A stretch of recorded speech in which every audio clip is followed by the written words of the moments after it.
Recent గా social మీడియాలో cockroach Janata party అని ఒక పేరు విపరీతంగా ట్రెండ్ అవుతుంది కదా. అసలు ఏంది ఈ పార్టీ? ఓన్లీ 5 రోజుల్లోనే ఇన్స్టాగ్రామ్ లో దీనికి రూలింగ్ లో ఉన్న బీజేపీ పార్టీ కంటే ఎక్కువ మంది ఫాలోవర్స్ వచ్చారు. దాదాపు 1.5 crores ఫాలోవర్స్ వచ్చారు. ఇంకో షాకింగ్ విషయం ఏంటంటే మే 21st ఈ పార్టీకి ఉన్న అఫీషియల్ ట్విట్టర్ అకౌంట్ ని ఇండియాలో బ్లాక్ కూడా చేశారు. అసలు ఎందుకు ఇంత క్రేజ్ వచ్చింది? దీని వెనకాల ఉన్న అసలు కథ ఏందో సింపుల్ గా ఈ వీడియోలో తెలుసుకుందాం. కథ ఎక్కడ మొదలైందంటే మే 15న సుప్రీం కోర్టులో ఒక కేసు హియరింగ్ జరుగుతున్నప్పుడు జడ్జి సూర్యకాంత్ గారు ఒక కామెంట్ చేశారు. ఇండియాలో జాబ్స్ లేక కొంతమంది యూత్ కాక్రోచ్ పారాసైట్స్ లా తయారై సిస్టమ్ ని పాడు చేస్తున్నారని ఆయన అన్నారు. వాస్తవానికి ఆయన అన్నది ఏంటంటే ఫేక్ డిగ్రీలు ఉన్న వాళ్ళని ఉద్దేశించి అన్నప్పటికీ ఆ మాట నిరుద్యోగ యువతకి గట్టిగా తగిలింది. ఉద్యోగాలు ఇవ్వకపోగా మమ్మల్నే బొద్దింకలంటారా అని యూత్ చాలా ఫ్రస్ట్రేట్ అయ్యారు. సరిగ్గా ఇదే టైంలో అభిజిత్ దీప్కే అనే ఒక 30 ఏళ్ల అబ్బాయి ఎంట్రీ ఇచ్చాడు. ఇతను బోస్టాన్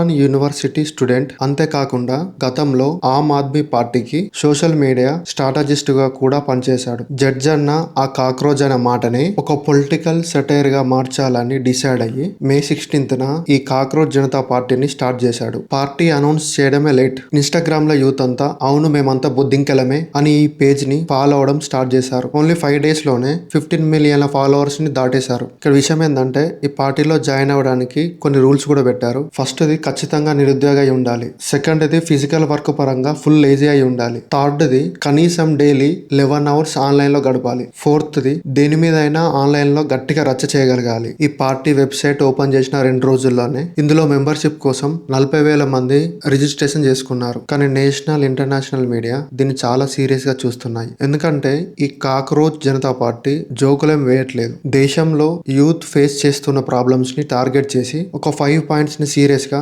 మేనిఫెస్టోలో రిలీజ్ చేసింది. First the no post retirement rewards for judges. ఇది ఏంటంటే రిటైర్ అయిన తర్వాత జడ్జెస్ కి రాజ్యసభ సీట్ వంటి పదవులు ఇవ్వకూడదు. Second the protect every legit vote. ఇదేంటంటే ప్రజల ఓటు హక్కును ఎవరైనా తొలగిస్తే ప్రజాస్వామ్యానికి వ్యతిరేకంగా పరిగణించి కఠిన చర్యలు తీసుకోవాలి. థర్డ్ ఏంటంటే 50% రిజర్వేషన్ ఫర్ ఉమెన్. ఇదేంటంటే పార్లమెంట్ లో 50% సీట్లు మహిళలకు ఇవ్వాలి. అలాగే కేబినెట్ పదవుల్లో కూడా 50% మహిళలకు కేటాయించాలి. Fourth the independent media not Godi media. Media నిజాయితీగా స్వాతంత్రంగా పనిచేయాలి. రాజకీయ ప్రభావం అస్సలు ఉండకూడదు. Fifth one the last one 20 years ban on political defection. MLA లేదా ఎంపీ ఒక పార్టీ నుండి మరొక పార్టీకి మారితే 20 years వరకు ఎన్నికల్లో పోటీ చేయకుండా నిషేధించాలి. ఈ క్రేజ్ ఎక్కడి దాకా పోయిందంటే కాక్రోచ్ జనతా పార్టీ అనే పేరు కోసం అప్పుడే 3 లీగల్ అప్లికేషన్స్ ఫైల్ అయినాయి. అంటే ఈ పేరును ఒక బ్రాండ్ గా మార్చడానికి లీగల్ గా కూడా ట్రై చేస్తున్నారు. వీళ్ళ అఫీషియల్ ట్విట్టర్ అకౌంట్ ని